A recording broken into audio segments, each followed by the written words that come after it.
തിരുവനന്തപുരത്ത് വളർത്തുനായയുമായി ഗൂണ്ടാ വിളയാട്ടം. വീട്ടിൽ കയറി നായയെ കൊണ്ട് കടുപ്പിച്ചെന്നും വീടിന് തീ കൊളുത്തിയെന്നുമാണ് ഇപ്പോൾ കേൾക്കുന്ന പരാതി. കമ്പ്രാൻ സമീറാണ് കഠിനംകുളം സ്വദേശി സക്കീറിൻ്റെ വീട്ടിൽ കയറി ഇത്തരമൊരു ആക്രമണം നടത്തിയത്. ഇത് കേട്ടുകഴിവില്ലാത്ത ഒരു ആക്രമണമാണ്. നായയെ കൊണ്ട് കടുപ്പിക്കുക എന്നൊക്കെ പറയുന്നതിനകത്തൊരു ഗുണ്ടായിസം. ഷഫീദ് റാവുത്തർ ചേരുന്നു തിരുവനന്തപുരത്ത് നിന്ന്. ഷഫീദ്, പുതിയ പുതിയ പരീക്ഷണങ്ങളാണല്ലോ നമ്മുടെ നാട്ടിൽ നടക്കുന്നത്, പറയൂ.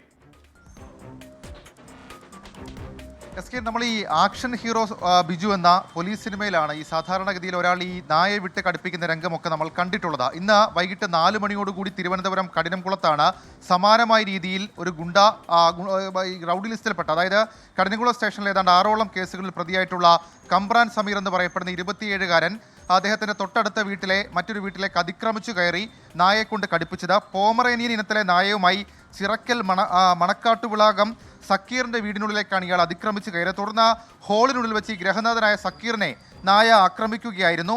തുടർന്ന് സക്കീർ സമീപത്തെ പുത്തൻതോപ്പ് ആശുപത്രിയിൽ ചികിത്സ തേടിപ്പോയി.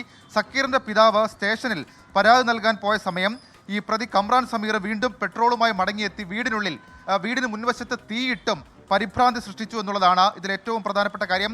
ആ തീയിടുന്ന ദൃശ്യങ്ങളൊക്കെ ഇപ്പോൾ നമുക്ക് ലഭിച്ചിട്ടുണ്ട്. അതിനുശേഷം വീണ്ടും നായയുമായി മടങ്ങിപ്പോയിട്ടുള്ള കമ്രാൻ സമീറാണ് ഇതര സംസ്ഥാന തൊഴിലാളി, അദ്ദേഹത്തിൻ്റെ ഒപ്പം ഉണ്ടായിരുന്ന നായ അത് വീണ്ടും ഇതര സംസ്ഥാന തൊഴിലാളിയായ 2 പേരെ വീണ്ടും കടിക്കുന്ന സാഹചര്യമുണ്ടായി.